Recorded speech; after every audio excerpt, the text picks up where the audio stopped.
Vyvaženi zveri, rozbiti oblak, zapaljeni farbi u spreju i sadolin, ktorý boli nuka, i popisani muri hiš kiljem čas toho, co napako scene na hipodrome Leji, a po slovoh predsjedatelja konjickog klubu Rusin Željka Papugi, škoda mohla budzi veľo vekša.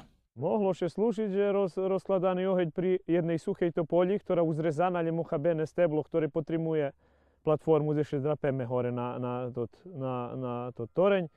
I moglo še slučiť, že všetko hore drevene moglo shoriť i ostať muriska.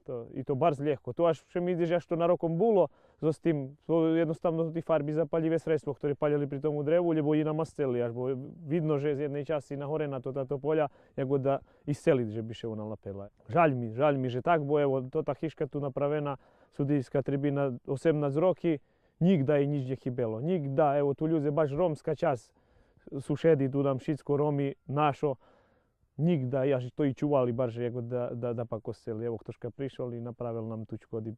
Pred su to porobene, ne znam, jednostavno nevjerojatno da so, že omladina na taki sposob duma študira, robi, odnosno vjerojatno ne robi nič, već ih dopito i take robi.